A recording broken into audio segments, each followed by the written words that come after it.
এই জিনিসটা শুনছি কখন, যখন এই আওয়ামী লীগ গভর্নমেন্ট আসলে এই 5 বছর, এই 5 বছরের সময় শুনি যে দেলোয়ার হোসেন সাঈদী সে একজন রাজাকার, লুটপাট করছে। আমি আমার মুরব্বীদের কাছে জিজ্ঞেস করছি, আমার মুরব্বী যারা ছিল, বলে না, সাঈদী সাহেবের এরকম কোনো এভিডেন্স নাই, যে কোথাও কোনো নামগন্ধও নাই কোথাও।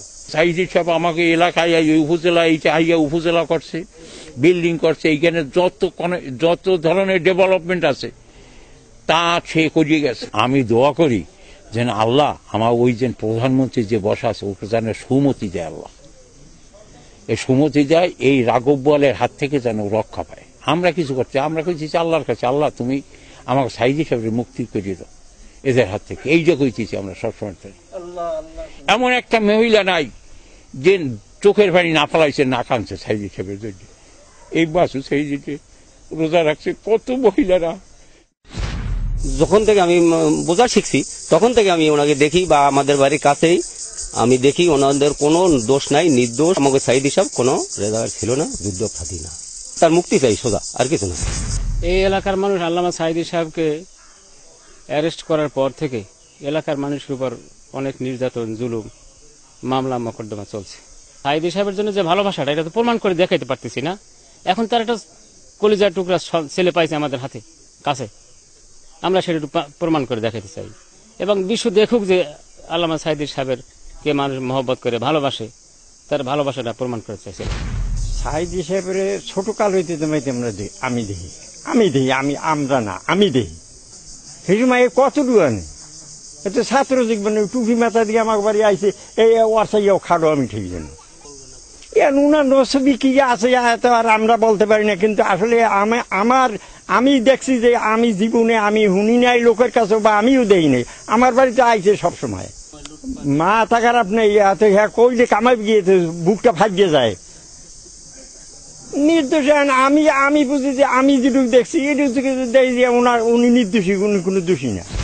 আর মুক্তি চাই, সাঈদী সাহেবের মুক্তি চাই আমরা। ওনার তো কোনো দোষী তো আমরা পাই না, ওনার তো আটকাই যাচ্ছে। আমরা তখন খুলনা ছিলাম, খুলনার যে বাড়িতে আসি কোনো সময় ওনার কোনো কথাই আমরা শুনিনি, কোনো কথা শুনি নাই যে উনি রাজাকার ছেলে, তারপর নারী ধর্ষণ করছে, ওই করছে, এর কি কোনোটাই শুনি নাই আমরা। মুক্তি চাই সব সময়, সাঈদী সাহেবের মুক্তি চাই আল্লাহর তরফ থেকে। মহিলা নামাজ পড়ে দোয়া করে, মহিলা কান্দাকাটি করে, সবাই মুক্তি চাই, মুক্তি চাই, জনগণ সবাই মুক্তি চাই। সে মুক্ত হোক, আল্লাহ তাআলা ভালো রাখুক, এইটাই আমাদের কাম্য। এমন কোন রেকর্ড নাই সাঈদী সাহেবের যে স্বাধীনের সময় আমরা বড় ছিলাম যে কিছু করেছে, এমন কোন রেকর্ড নাই। স্বাধীনের সময় দুর্নীতি করে নাই, রেজাকার ছিল না, কোনো লুটতরাজ করে না, কিছুই করে নাই। এটা কিভাবে বলতে পারেন সেভাবে বলতে পারি, আল্লাহকে সাক্ষী রেখে। জীবন দিতে প্রস্তুত হয়েছে এই দেশের হাজার হাজার মানুষ, এবং আমাদের এই পিরিজপুরবাসী তার জন্য সব সময়ের জন্য জীবন দিতে প্রস্তুত। বর্তমান সমাজ হইলে খারাপ, যত ভালো মানুষ হবে অত সে ভেজালে পড়বে, যত সুন্দর মানুষ অত তার ভেজাল পড়বে। এলে এখন হলে বাংলাদেশ চরিত্র এটা। তারা তো ভোট দিয়ে তারা নেতা বানাইছি, আর চন্দ্রবাবু তারা জেলে ঢুকাইতেছে, মারধর করতে আছে। আমরা তো তার দুঃখে আমরা দুঃখিত হয়েছি, তার ছেলের ভোট দিয়েছে, আমরা তার দিতে তার মুক্তির জন্য করতেছি। সে আসছে, তার শরীরে পাগলের মতো হয়ে গেছি। সাঈদী সাহেব আসলে মনটা কত বড় হবে আল্লাহ পাক জানে, কোন মানুষ জানবে না, আল্লাহ তারা। সাঈদী সাহেব নির্দোষ, তাকে অন্যায় বা তার নির্দোষ দুটি বানিয়ে তাকে জেল গ্রেফতার করে রাখছে।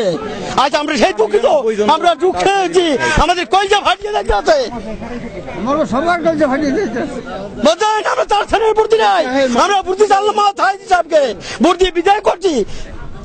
সাঈদী সাহেব মুক্তি পাক, আমরা তাই চাই। ভালো উন্নয়ন কাজ উপজেলা করছে, হাসপাতাল করছে, ব্রিজ করছে। আমরা চাই সাঈদী সাহেব মুক্ত হয়ে আসুক জনগণের মাঝে। সাঈদী সাহেব আল্লাহ মুক্তি দেয়, হ্যাঁ দোয়া করি আমরা। সাঈদী সাহেব নির্দোষ, তার জেলে অন্যায়ভাবে তার আটকাইয়ে রাখা হয়েছে, আমরা তার মুক্তি কামনা করি। এই সাঈদী সাহেবের জন্য আমাদের পিরিজপুর 1 আসনে যে উন্নয়ন হয়েছে, এই উন্নয়ন আমরা জীবনে কল্পনাও করি না যেন এত সুন্দর উন্নয়ন হতে পারে। আমাদের এখানে কলেজ হইতে, হসপিটাল হইতে, ব্রিজ হইতে, একই বলেশ্বর নদীতে 2টা ব্রিজ বাংলাদেশ আর কোথাও নাই, তার ভিতরে এই জিয়ানগর ব্রিজ একটা দৃষ্টান্ত। উনি অত্যন্ত ভালো মানুষ, উনি পলিটিক্যাল শিকার। আমরা চাই সাইদি সাহেব বিনা শর্তে মুক্তি হইয়া আমাদের মাঝে ফিরে আসুক। এটা আমাদের প্রত্যাশা, এটা আমাদের কামনা। সকলের কাছে আমার একটাই দাবি, আমাদের আল্লামা দেলোয়ার হোসেন সাইদি সাহেবকে নিঃশর্তে মুক্তি দিতে হবে। হেজা করি 200 বছরও কেউ করে না। তার কাছে আমাদের চাওয়া পাওয়ার দাবি একটাই, শুধু আল্লামা দেলোয়ার হোসেন সাইদির মুক্তি। তার মুক্তি চাই, প্রয়োজনে রাজপথে জীবন দেবো, কথা একটাই, মুক্তি চাই।